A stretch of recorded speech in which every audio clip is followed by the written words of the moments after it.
할렐루야, 성경 통독 제86일째입니다. 오늘은 욥기 25장에서 28장까지 살펴보도록 하겠습니다.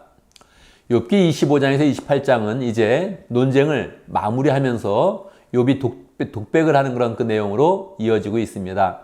욥의 친구들이 찾아와서 욥을 공격할 때 욥은 한 사람에 대해서 계속 답변을 하고 이제 마지막 세 친구 전체에게 이야기하면서 독백으로 이어지면서 논쟁을 마무리하고 있습니다. 욥의 그런 논쟁이, 욥과 친구들의 논쟁이 마무리되면 갑자기 엘리후라는 그런 사람이 나와서 이야기를 하고, 그리고 마지막으로 하나님이 나타나셔서 이 모든 그런 상황을 정리해주는 말씀을 하십니다. 그러면서 욥기는 이제 맞춰지게 되지요. 25장에 보면 빌닷이라는 그런 사람이 충고를 하고 있습니다. 그런데 이들은 계속 욥에 대해서 공격을 일삼고 없는 말을 지어서 하는 것이니까 이 거짓말이 길게 늘어지지가 않는 것입니다. 계속 똑같은 그런 논조로 이야기하다 보니까 6절로 짧게 맞춰지고 있습니다.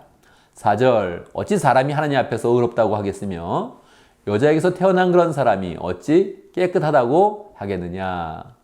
이런 논지입니다. 계속. 네가 사람이니까 아마 흠이 있을 것이다. 재앙이 있으니까 네가 잘못 살았을 것이다.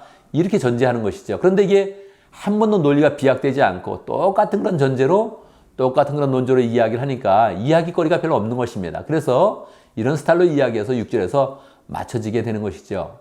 맞는 이야기지만 욥에 대해서는 이것이 맞지 않았고 더 엄밀히 이야기한다면 예수님께는 전혀 맞지가 않는 그런 이야기인 것입니다.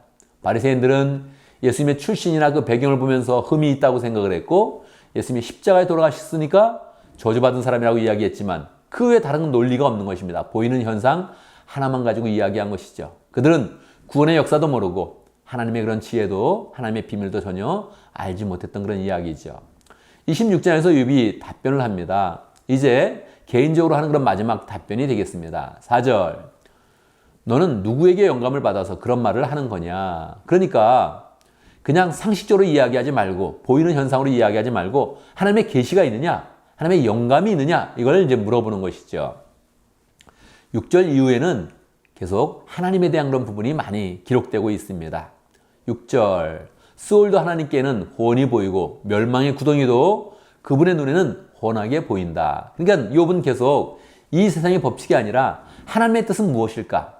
하나님의 그런 계획은 무엇일까에 집중하고 있는 것입니다. 7절부터는 하나님이 주어로 계속 사용된 그런 그 내용들이 많이 나오고 있습니다. 14절, 그분의 권능에 찬 우레소리를 누가 이해할 수 있겠느냐. 그래서 하나님의 그런 위엄을 크게 보고 우레소리처럼 크게 보고 그분의 그런 권능에 찬 그런 모든 일들을 우리가 다 이해할 수 없다. 그렇게 이야기하는 것이죠. 하나님의 지혜와 권능에 대해서 관심을 가지면서 문제를 풀어내려고 하는 것입니다. 27장에 보면 이제 욥이 개인적인 그런 답변을 멈추고 이제 마치고 27장부터는 전체에 대한 그런 답변, 그러면서 또 개인적으로 하는 그런 독백처럼 내용이 진행이 되고 있습니다. 4절, 나는 결코 너희가 옳다고 말할 수 없다. 나는 죽기까지 내 결백을 주장하겠다. 그렇게 이야기합니다. 그러면서 이어서 이제 하나님에 대한 그런 섭리, 그래서 상식적인 그런 선이 아니라 사람의 그런 일이 아니라 하나님의 그런 뜻에 맞춰서 이야기하고 있습니다. 그런데 우리가 읽어보면 욥기는 시가서라 그랬죠? 감성적인 그런 부분이 많이 나타납니다. 여러 가지 이야기를 하는데 우리 뜻으로는, 우리가 일반적인 그런 상식의 그런 눈으로는 이해할 수 없는 그런 내용들이 많이 담겨져 있죠. 그런데 이것이 시가서니까 감성을 통해서 영성으로 발전시키는 그런 내용이구나 하면서 이 인생을 깊이 이해하겠다, 이렇게 마음먹으면서 그 내용들을 보면 좋겠습니다. 28장에서는요 이제 욥이 전체의 답변을 하다가 지혜에 대한 그런 찬양을 하고 있습니다. 하나님에 대한 그런 지혜를 찬양하는 것이죠. 자, 내용을 보면요 12절, 그러나 지혜를 어디서 얻겠으며 슬기가 있는 곳은 어디인가. 앞부분에서는 보화를 캐는 그런 과정, 금과 은을 채굴하는 과정에 대해서 이야기를 합니다. 그리고 나서 지혜를 어디서 얻겠으며 슬기가 있는 곳은 어디이냐 이렇게 묻는 것은 하나님의 그런 지혜가 보배와 같고 보석과 같은 것이다. 그렇게 생각을 하면서 이야기를 하는 것입니다. 사람과 논쟁을 해봐야 나오는 것이 없고 하나님께 집중해야 되는데 그러면 하나님의 지혜는 어떻게 얻을 것인가 생각을 하는 것입니다. 13절, 지혜는 사람에게서 발견되는 것이 아니다.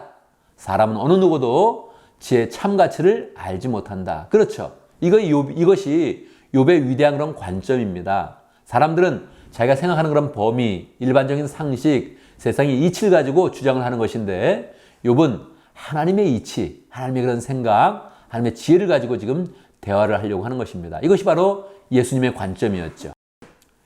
예수님의 그런 이야기가 계속 사람과 핀트가 맞지 않는 것처럼 보이는 것은 예수님은 계속 하늘의 관점을 가지고 이야기를 했기 때문에 그러한 것입니다.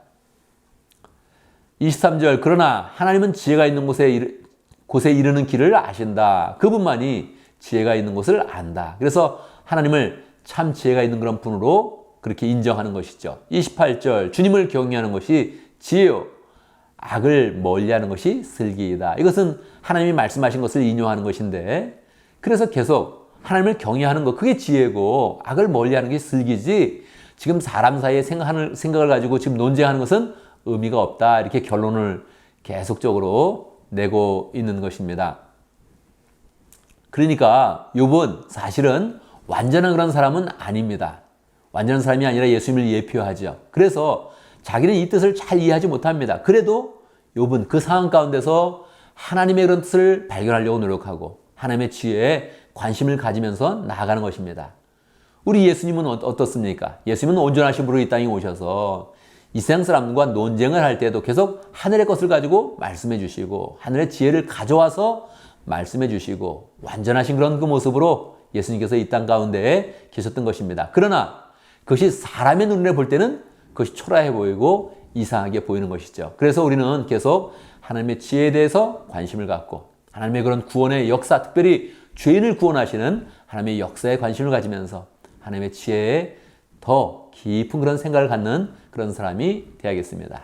우리는 계속해서 또 29장 욥기에 대해서 계속 묵상을 하도록 하겠습니다. 감사합니다.